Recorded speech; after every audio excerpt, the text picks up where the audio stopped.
Shalom, selamat pagi Bapak, Ibu, Saudara. Terima kasih telah bergabung bersama kami dalam Renungan Harian Jemaat GKJ Bandung. Bersama kita akan mendengarkan firman Tuhan dan merenungkannya. Selasa 25 November tahun 2025. Ibu bapak saudara-saudari yang dikasihi Tuhan, mari kita bersatu hati di dalam doa sebelum kita mendengarkan firman Tuhan. Mari kita berdoa. Bapa di dalam surga, saat ini kami hendak mendengarkan firman-Mu. Kami memohon pertolongan Roh Kudus untuk memampukan kami sehingga kami bisa mendengarkan, memahami, dan dengan sukacita melakukan firman Tuhan. Di dalam nama Tuhan kami, Yesus Kristus, kami berdoa. Amin. Bapak, Ibu, Saudara-saudari yang dikasihi Tuhan, firman Tuhan hari ini diberi judul Gila Hormat. Dasar Alkitab diambil dari kitab Ester pasal 5 ayat 13 yang berbunyi demikian. Akan tetapi semuanya itu tidak berguna bagiku selama aku masih melihat Mordekai, orang Yahudi itu, duduk di pintu gerbang istana raja. Bapak, Ibu, Saudara-saudari yang dikasihi Tuhan, Haman adalah salah satu contoh paling jelas dalam Alkitab tentang seseorang yang gila hormat. Dia memiliki kedudukan tinggi, kehormatan besar, bahkan undangan khusus dari ratu.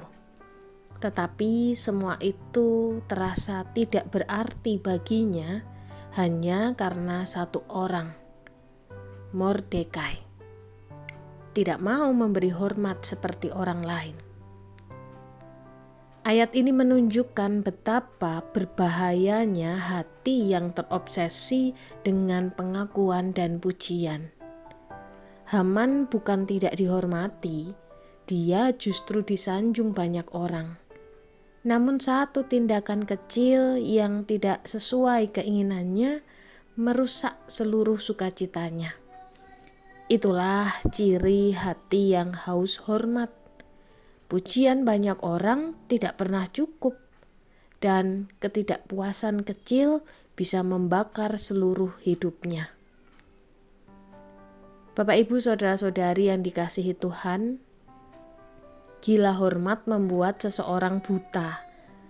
Haman tidak lagi melihat berkat yang dia punya, tidak menghargai kehormatan yang Tuhan izinkan dia terima, bahkan tidak peduli pada konsekuensi tindakannya. Ambisi dan egonya menjerumuskannya pada keputusan yang akhirnya menghancurkan dirinya sendiri. Saudara-saudari yang dikasihi Tuhan, kita pun bisa terjebak hal yang sama ketika hati lebih mencari penghargaan daripada Tuhan.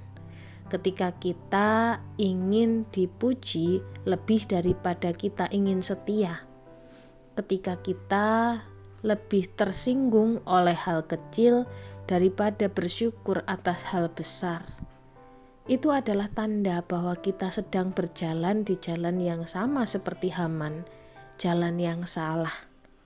Tuhan memanggil kita untuk memiliki kerendahan hati, bukan haus pengakuan. Bukan mencari hormat, tetapi melakukan kehendak-Nya. Orang yang hidup untuk menyenangkan Tuhan tidak mudah digoyahkan oleh penolakan manusia. Dia tetap bersukacita karena identitasnya tidak ditentukan oleh seberapa banyak orang menghormatinya, melainkan oleh seberapa besar ia hidup untuk memuliakan Tuhan. Tuhan memberkati. Mari kita berdoa. Tuhan, tolonglah kami agar tidak menjadi gila hormat. Ajari kami memiliki hati yang rendah hati, yang puas dalam kasih-Mu dan tidak mencari pengakuan manusia. Bebaskanlah kami dari keinginan untuk ditinggikan dan tuntun kami untuk hidup hanya untuk memuliakan nama Tuhan. Di dalam nama Tuhan kami, Yesus Kristus, kami berdoa. Amin. Tuhan memberkati, selamat beraktivitas Ibu Bapak Saudara-saudari.